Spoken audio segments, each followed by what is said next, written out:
Hello there, folks. How you doing? We're here today talking about Scottish independence. Again, it's been a little while, but we're going to be talking about it today. And I'm going to tell you right now, right off the bat, I am talking to the Unionists in Scotland today. And here is my mantra: the weak enslave themselves. The weak enslave themselves. Okay. Now, I have been following Scottish and UK politics and independence referendum and marches, but generally I've been watching since last year's elections. I've been following along with a lot of what's going on over there. Well, here's the thing, folks. I've obviously seen where it just seems pretty darn obvious that Scotland being in the UK doesn't really work to Scotland's advantage.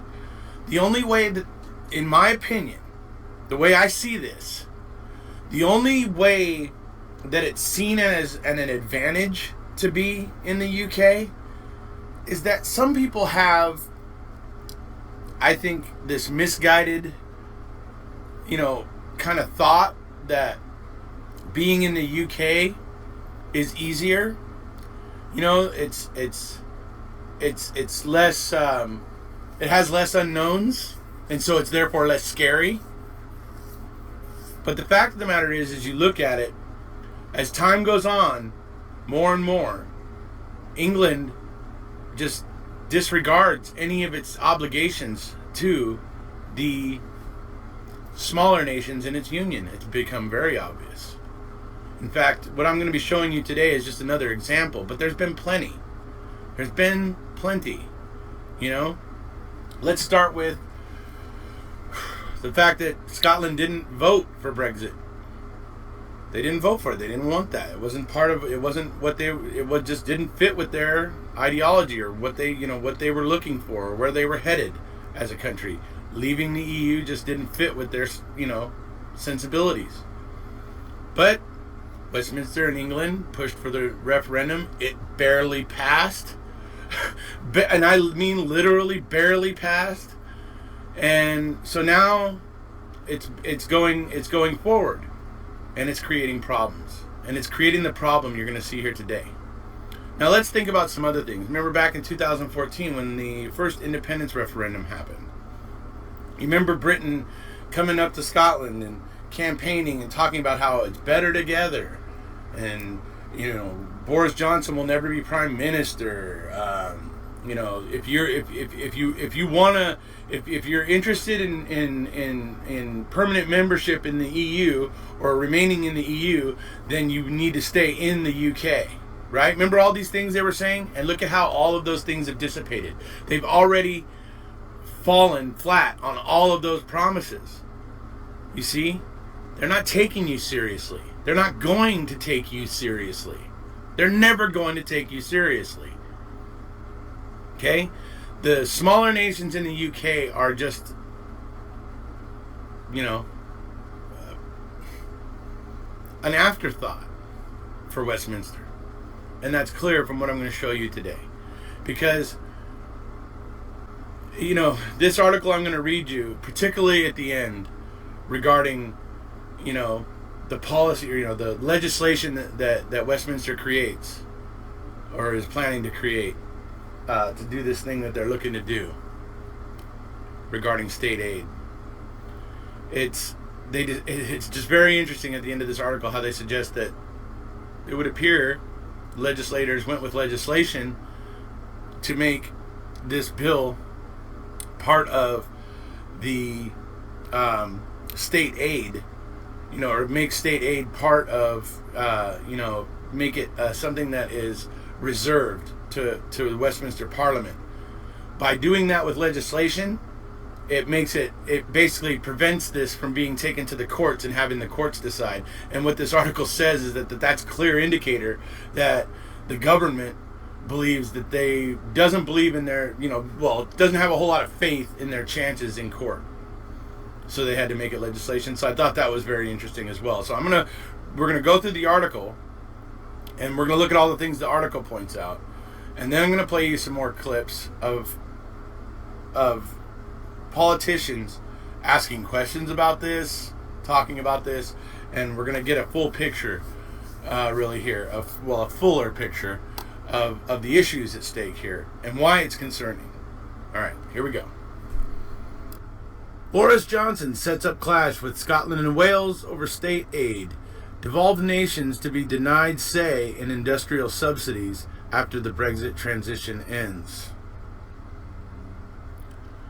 Boris Johnson's government is planning to withhold power to control state aid from the UK's devolved nations when the Brexit transition ends, in a move that will outrage Scotland and Wales. The state aid proposal, which would give Westminster statutory powers to control policies for the entire UK, is expected to appear in a bill this autumn, laying the legal foundations of a new internal market, according to two people familiar with the plans.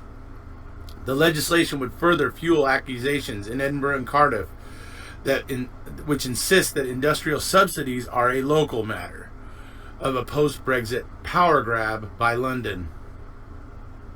The legislation has already attracted controversy, as it would enable Westminster to force Scotland and Wales to accept whatever new standards on food, environment, and in animal welfare it agrees to in future trade agreements with other countries. The proposals will increase constitutional tensions over how to allocate powers previously exercised in Brussels that will be returned to the UK after the Brexit transition period ends on December 31st. State aid is one of the most contentious issues in UK negotiations with the EU on their future economic relationship. The Scottish and Welsh governments have said that state aid policy should be devolved to them under current legislation, but the UK government insists it should have the power. The Scottish and Welsh governments have both said they want to remain closely aligned with the EU state aid rules. Michael Russell, Scotland's Constitutional Affairs Secretary, told the Financial Times last week that he had been told absolutely nothing about the UK government's intentions for the bill, but that it seemed likely state aid would be included. The Scottish government has accepted the need for a UK-wide framework, but insists the devolved nations must have a say. This will be an issue. It remains a difficult area, Mr. Russell said. Constitutional friction could help the pro-independent Scottish National Party as it seeks to remain in power in Edinburgh at elections next May. Recent polls suggest the SNP is on course for a landslide and that a majority of Scottish voters already support leaving the UK. The Welsh government also braced for the legislation to include state aid. Its ministers hope London will promise to incorporate representation from Wales, Scotland, and Northern Ireland in any structure overseeing the new regime. Mr. Johnson sees the freedom to subsidize companies and make a clean break from the EU's state aid policies as one of the benefits which will directly result from leaving the EU. Yeah, but I feel that's only going to benefit Westminster and therefore England. Anyways, ministers have said that operational details of any future UK state aid regime will have to emerge in tandem with negotiations on the future EU-UK relationship. Under former Prime Minister Theresa May, the UK government drew up legislation to transpose current EU state aid rules into UK law as part of plans to deliver a Brexit much more closely aligned with the EU. At the time, Ivan McKee, Scotland's trade minister, said Scottish and UK officials were broadly in agreement on the proposed UK-wide aid regime, despite their differences over who should have the legal authority over it. The UK government said it considered the regulation of state aid to be a reserved matter, adding it would continue to work with the devolved administrations to seek to agree to a modern system for supporting British business in a way that benefits all within the UK. Legal experts said Westminster's decision to legislate to make state aid policy a reserved power was an implicit recognition that the government was not confident of winning the argument in court. Okay, I just want to say that again. I just want to say that again. Legal experts said Westminster's decision to legislate to make state aid policy reserved power was an implicit recognition that the government was not confident of winning the argument in court. George Peretz, QC, a lawyer at Monkton Chambers in London and an expert in EU law, said the UK government had previously contended that its undisputed powers to rule over any competitive practices also extend to state aid. I think that's not really arguable, and in seeking to settle the matter through primary legislation, if that is what occurs, it looks as if the government has now agreed that it isn't arguable either, he said. So, in terms of, because they made it a reserved power, it's never going to make it before a judge. Yeah, well, I guess in that sense it won't be arguable. You're right.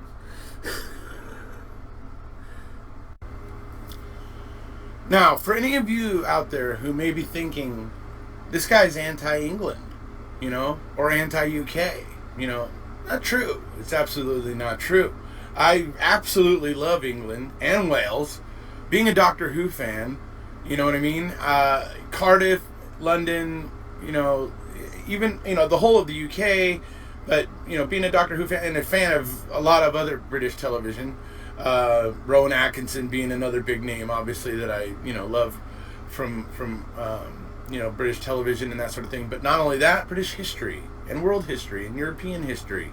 I mean, I just have a great fascination for these things. And so this is not because I hate Britain or hate England. It's not about that. It's just not about that. England's going to get on fine. It's big enough. It's gonna move forward, and they're gonna be fine, and they're gonna use their big stiff upper lip, and they're gonna be fine. So I'm not worried that England is going to topple if Scotland leaves the Union. I think it's ridiculous, personally, to think that England would suddenly topple because of one nation leaving the Union. I think England, and if Wales and Ireland continue to remain part of the UK, which with current way things are going, I don't know that that's really, going to work out in the future. We'll see. But as I say, the weak enslave themselves. And so if those other two nations choose to accept this stuff that's going to be coming out of Westminster, well, then they choose that. And like I said, the weak choose to enslave themselves. So that's their right to choose. So the big problem here is that I'm going to play a clip for you of Alan Smith right now. And he talks about how everybody in the UK right now is basically facing, well, everybody except in England, but in Wales and Scotland and in Northern Ireland, they are facing a choice between two nations. Okay? As the next year or two move on, these countries, these nations are going to be faced with a choice. Do we want to stick around in the UK and try to make internal change in the UK? Or do we want to become independent and rejoin the EU, whose policies and legislation and regulations and stuff we already agree with and that sort of thing? So it's like a choice. Do you think we can stop this thing that's going on in Westminster? Do you think we can make any real positive or effective change regarding it? Seeing as you are Scotland and your population is much lower than England, so your representatives aren't going to be there in big numbers. So do we really believe that these smaller nations of the UK are going to be able to make meaningful change in the UK? Or is it actually more economic in terms of, the level of effort and the amount of distress and everything? Is it a more economic option to become independent and rejoin the EU with a known set of circumstances and a known, outcome. So that's kind of what he's talking about. I'm gonna go ahead and let that play right now, so you guys can hear him outlining these things and throwing in some interesting facts along the way, and then we'll come on back. The further point on disillusionment about the deal. Look, there's a really genuine question I would put to everybody watching tonight, and I don't want any answers tonight, but it's what you're going to need to think about in the next 6 months, year. If EU membership is your biggest thing, and I appreciate it's not the biggest thing for everybody, but if it is your biggest thing, you've got a choice to make. And the choice is, do you think it is more likely to achieve EU membership by remaining part of the UK and agitating for change within the UK, or going for independence? And that's a discussion that I'm perfectly happy to have on its merits. I do regularly with friends of mine who are Lib Dems or Labour that I think it is legitimate and honourable to say, I want to stick with the UK and try and effect change here. My question is, how likely do you really think that is to happen? And Scotland, since 2014 in Brussels, the mood music, the attitude to us has changed absolutely. In 2014, a number of people in Brussels didn't quite get what independence was about. The fact that we're the national party, that didn't scan for some people. But then in the 2014 referendum, our definition of Scottish is, do you live in Scotland? Everybody living in Scotland had a vote, EU nationals included. So there's a queer sort of nationalism seen from a number of other countries' perspectives. We are very consciously welcoming and civic in our politics. What we've done since Nicola Sturgeon has been pitch perfect on the European question. I think the SNP has been solid in terms of where we want to get to. The EU is international solidarity in action. I'm in favour of a multilateral world. I want to see us cooperate with our closest friends and allies, not as the Brexiters would prefer, the ones that speak English far on the other side of the world, that actually don't share many political values with us in many cases. And independence in Europe has been proven by Ireland over the last 4 years in a way that remaining within the UK and where that's going to take us has been proven for Scotland as well. So I really appreciate that for a lot of people that's an unwelcome choice, and it's quite dissettling and unsettling, and I'm afraid it's going to continue because we are going to ultimately boil down to a choice between two unions, and it'll be which union works best for us. So I can say hand on heart, and I've taken some criticism in my own party for it, that I think we had to do everything we could to keep the UK as close to the single market, as close to the EU, ideally within the EU as possible. Right? Look how much it's changed even in December when I was elected into Westminster. The idea was that we were hopefully looking at, well, possibly a second EU referendum, maybe a minority Labour administration. Yeah, we're only in July now, but it seems a parallel universe a million years ago. It seems fantasy, but it was the idea. And I was replaced on the list in Brussels, so the party didn't lose out representation. Scotland didn't lose representation. But then, by virtue of the results elsewhere, in Scotland we voted significantly for pro-EU parties, the SNP and the Lib Dems, and the Labour representative from Scotland is the most pro-EU you'll get of many of them.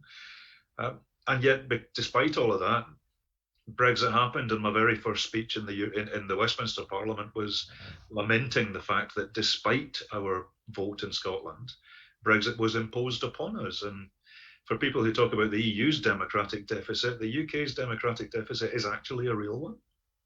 And that's what we need to focus our efforts onto. I think change is coming whether we like it or not. We can make that change work for Scotland. So I think Alan's point there is extremely valid in the fact that he's saying this conversation needs to happen. And it does. But it needs to happen in a way, it needs to be a discussion. Not like a lot of the things I see going on nowadays when it comes to this type of stuff. Poo slinging at each other, everybody's just flinging mud and poo at each other and screaming at each other, and nobody's listening. But this situation is going to require intelligent minds and listening. Okay? Because it's getting out of control. It's getting worse. It seems to be that that's the trend, and it's only going to get worse. This choice to leave the EU, for those that think it's a great choice, the point is, in the short term, it's going to be a huge problem, for a burden for the entire UK at the moment. And Scotland is quite honestly being ignored when they never wanted it in the first place. 67%, I think it was, 65 or 60. It was like 60, between 65 and 67% in favor of remaining in the EU during the Brexit vote in Scotland. That's nearly 2/3 of the population. That's a significant portion of the population, you see. So I believe his concerns are valid. And yes, I do believe very soon Scotland, Northern Ireland, and Wales are going to be faced with the choice between two unions. They're going to be looking at what it was like under the previous union that they were part of, and being part of the one market as a result of being part of that union. And then they're going to have to look at what it means to be part of the UK. And so he's pointing out that these countries, these nations, are going to have a choice between two unions. It's going to come up here soon. Because, quite honestly, do you want Westminster instituting these panels, or these whatever you want to call them, panels of boards of, that they'll create all around the UK that will be able to override like a decision that comes out of devolved parliament in that country? Let's say Scotland, for instance. Let's say the devolved parliament makes a decision that the UK determines is not in the interest of the new marketplace that they're trying to create, right? So they can actually override and veto the devolved parliaments. And so the question regarding this, as you saw in the article, is that the nations of the UK have agreed that there needs to be some kind of structure and that type of thing or whatever, but they disagree about who should run it. And that's essentially what this comes down to. Westminster is taking control of it. And that is going to be the point of this next clip coming up, where Alan Smith is asking some just very basic questions regarding this. And he's saying that if there's not certain things in place, that it's a power grab, and he has very specific questions. And I want you to see how he is answered, because the way he is answered sums up the way that Westminster treats the devolved nations. Okay? All right, here we go. Thank you, Mr. Deputy Speaker. The European Parliament, the Court of Justice, the European Commission has got 60 years of jurisprudence in how to deal with these issues. Now, the reality is, under these proposals, every single power, budget and competence, not just of the Scottish, Welsh Parliaments and the Northern Ireland Assembly, but also local government in each of those countries, will be subject to a politically appointed panel that has no jurisprudence whatsoever. What will be the Scottish Parliament, Welsh Parliament and Northern Ireland Assembly's rights to input people onto that panel, and what dispute resolution mechanisms will they use? Because if this is not a fair and impartial arbiter, it is a power grab over every single competence we have. Mr. Speaker, perhaps I can clarify once more in case it's not been clear enough. There is no power grab, this is a power surge. We are ensuring that all devolved policy areas stay devolved. There are additional powers that are returning to the devolved administrations. Well, with that response, it couldn't be any clearer. Okay. Jesus, what is up with that guy? He thinks that was a clear response? Okay, number one, I love the way he starts out answering Alan Smith, where he's like, in case it hasn't been clear enough already, let me try to make it clearer again, like he's acting all, offended or whatever. It's just like, what, dude? Okay, fine. hopefully he's going to get to an explanation here, right? No. He goes on to talk about this isn't a power grab, it's a power surge. Sorry? What does that mean? What? I mean, that's just stupid. Like, if you expected that to be something that clears up what you were trying to say, you're an idiot. That doesn't clear up anything. That's vague as hell. Dude. Seriously. Alright, so let's move on. Does he address Alan's question about what mechanisms will be used? Will the Welsh and Scottish and Northern Ireland Dáil parliaments be able to input people on to this panel that will be making these decisions? You notice he doesn't address those questions. But he's talking about how it's clear, and he's been cleared. He's acting all offended about it. This sums up Westminster's treatment of the devolved nations. This guy, right there, sums it up. He's ridiculous. He makes no sense. But he thinks like what he's saying is the goddamn gospel. Like it makes sense. He actually thinks he's being clear. There. Not addressing any of the specific concerns raised by Alan. I mean, that's, to me, sums up Westminster's treatment of the devolved nations. Alright. So recently, Mr. Johnson, Boris the Clown as I like to call him, recently decided right now during the pandemic was a good time to try to campaign a bit and whatever and head to Scotland and, you know, he wants the help and, you know, and that type of thing. But apparently he didn't want to meet with Nicola Sturgeon. He avoided her like the plague. You know, so, you know, yeah. Interestingly enough. So he goes around Scotland or whatever. I want to just say it was funny on Twitter because, you know, there was a concern, you know, a lot of people were just like, why is Boris coming here? We don't want him here. You know, there was a lot of that, you know. I mean, the Scots don't like the Tories, to be, for one, most Scots, a great deal of the Scots don't like the Tories to begin with, and Boris is pretty much their least favorite of all of the Tories. At least in my 1 year, in the last year since I've been watching. Now there could be something in the past that I'm not aware of that the Scots could hate another Tory, even worse, maybe Thatcher, I don't know. Anyways, so, but for me, within the last year, there is, of all the Tories, it would seem to me that the most Scots have a dislike for Mr. Boris the Clown. So I wanted to just put this out because Nicola wanted to put out a tweet, you know, wanting to ask, you know, just letting Scots know, hey, it's okay, Boris is coming. It's okay that he's coming. And then she put up a very interesting piece of artwork that I'm going to show you now on the way out. So that wraps up this video about, you know, my feelings about what's going on over in the UK. Brexit, Scottish independence. I mean, if nothing else, folks, I'm not telling you to jump ship with the UK. I am telling you to have the conversation about it, though.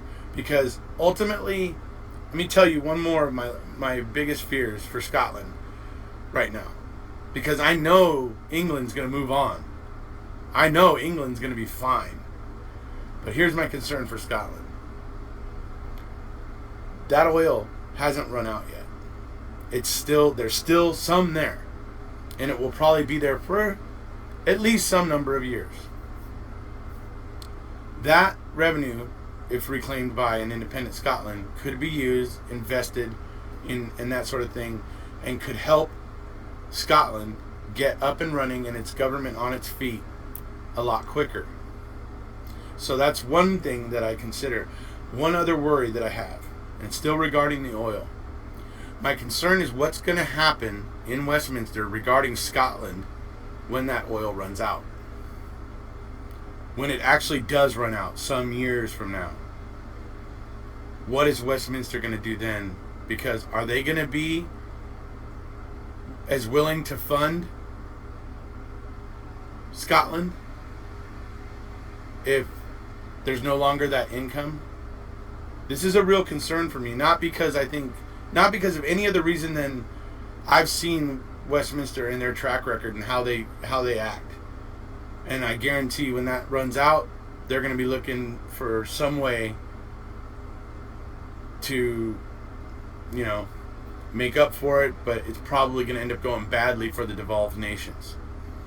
So this is just a concern I have about the future, and it's why I think Scotland needs to act urgently.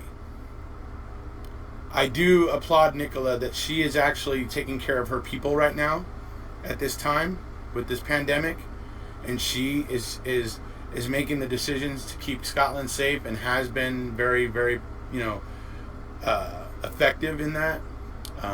Many people, not even people outside of Scotland, prefer to tune in to hear her coverage about coronavirus and stuff because they find her reassuring.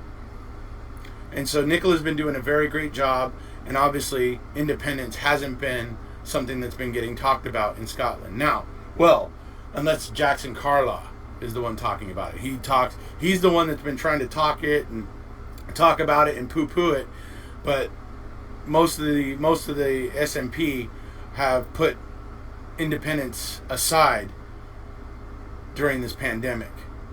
The SNP has been focusing on keeping the people of Scotland safe. The, you know, devolved parliament there, which is a majority SNP. I will also point out the numbers for the numbers for yes for independence in Scotland have been going up during the pandemic, and you know, it's just, these things are a trend showing that things aren't getting handled very well. And people are beginning to notice it, and they're beginning to develop opinions. So I encourage people to continue to watch and learn and develop opinions based on what they're seeing. So, all right, I leave you with this meme, which was tweeted by Nicola Sturgeon just the other day. Basically the night before Boris's little trip to Scotland, which wasn't hugely popular, but you know, he went anyway. So if you haven't already, please hit subscribe, and we'll see you.